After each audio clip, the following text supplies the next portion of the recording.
All right, as promised, let's bring you the details now and the latest in the Senzo Meyiwa murder trial. We know that a longtime friend of Senzo was taking the stand, and Chriselda is standing by to bring us the very latest. Chriselda?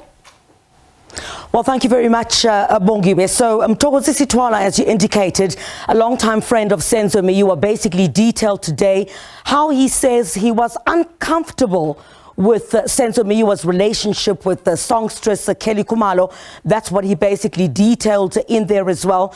And, you know, part of what he also basically told the court was when he looked at that relationship, he couldn't really have that relationship because he had been a childhood friend of Meyiwa's wife, Mandisa. Thwala basically then also described how the first intruder, he says, was carrying a gun, demanding cell phones and money, and another was carrying something that looked like a knife. Angazi why, but mhlawumbe ngoba mina ekhaya angazi ngakuthanda ukudlala bayazi nabo, but angazi into abangacabanga ukuthi joke, but into angenza ukuthi ngibone into serious ngabona ngoba sengibona isibhamu. I don't know why, or maybe because at home they know that I like to make jokes or to play around.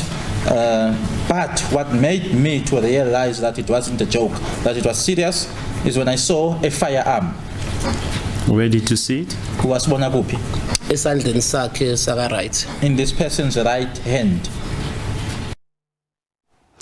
Well, Bongiwe, that was Mthokozisi Thwala describing what the first intruder looked like. Then he proceeded to detail what happened when the second intruder entered the home. Let's take a listen.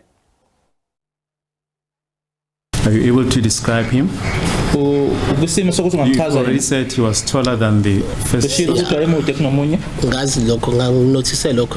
That's all I know. That's all I noticed. The rest I won't be able to explain. Their clothing, are you able to describe? He was wearing a hood, but to describe him facially, no. But the clothing is that he was wearing a hoodie. Which suspect is this now? Suspect number 2. So Bongiwe, Thwala says, Longwe Thwala, the other Thwala, as we've referred to in court, managed to push the man with the gun and ran out of the house. And after a scuffle ensued that started from the living room area into the kitchen, he says a firearm went off. After hearing the gunshot, I think it made everyone to be scared or shocked. Ngoba kwaba khona ukuhlukana kuba khona kancane mina ngikukhumbulayo nje ukuthi ngabaleka ngaphuma ngomnyango. Because what I do recall is that there was some separation and I ran out of the door. Ngaphambana noSenzo, uSenzo eza ngala ngishuthi ngizothi mangibuka lesithombe ngizothi eza ngase-fridge. And my path crossed with that of Senzo.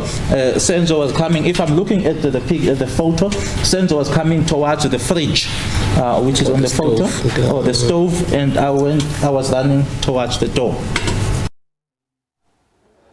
So Thwala also said that after jumping into the neighbor's yard, he heard screams that was coming from the Khumalo home. He says he jumped back into the yard then and went inside the house. And that's where he saw Senzo Meyiwa lying on the floor. Let's take a listen. What I remember when I got to him, Senzo was gasping.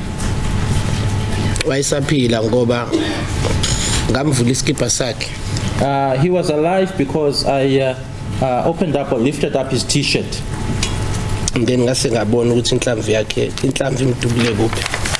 also managed to see as to where the bullet hit him. And where was that?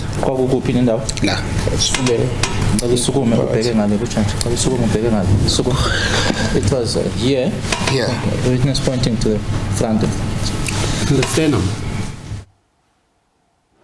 In case you were not watching, we also heard then that Meyiwa was lifted up from inside the house by a number of people, including those that were inside the house, and had been rushed to hospital. And Thwala says on arrival, that is where staff at that hospital had conveyed the bad news. After like 5-10 minutes, waphuma udokotela wacela umuntu omdala into engikhumbulayo ukuthi ngathi kwayo makakheli babiza makakheli but ngase ngalandela mina ngikhumbula ukuthi ngalandela. After 5-10 minutes the doctor came out, asked for an elderly person. I think Kelly's mother went and I followed. Well, towards the end of proceedings today, Bongi, were startling revelations by Thwala, who basically claimed he was also tortured by police for about 6 hours. He says his hands and his feet were tied, and basically spoke about some of the investigating officers that were investigating docket 375. Remember, the docket that we're dealing with currently is docket 363, but the one that these particular investigating officers, he says, were the ones that took part in his torture, were the ones investigating 375. Let's take a listen. They then took out a mat or something like a mat or a mat from the backpack, and that mat was placed just underneath my private part. Something was then taken out of the bag, something like a tube.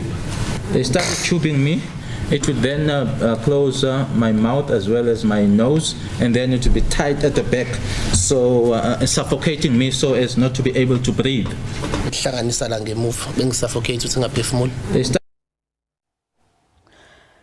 Mthokozisi Thwala, who will be back on the stand tomorrow, also revealing that it was Kelly Khumalo, who was Senzo Meyiwa's girlfriend at the time.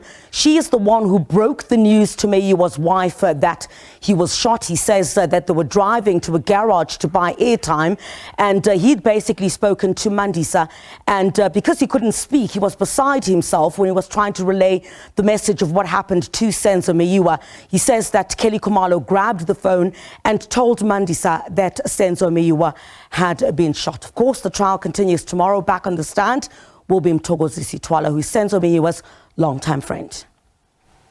All right, that's Chriselda Lewis there wrapping the day for us in the Senzo Meyiwa murder trial. You can expect the same tomorrow as well, as we tell you what happens in court, because this is certainly one of those trials a lot of people are looking to see whether or not justice indeed will be served. And quite a lot of talk given around, you know, the retrial, but it does seem that things are moving somewhat. So we'll bring you more of an update tomorrow as Chriselda wraps the day for us. On that note, Oli is standing by to bring us all things sport.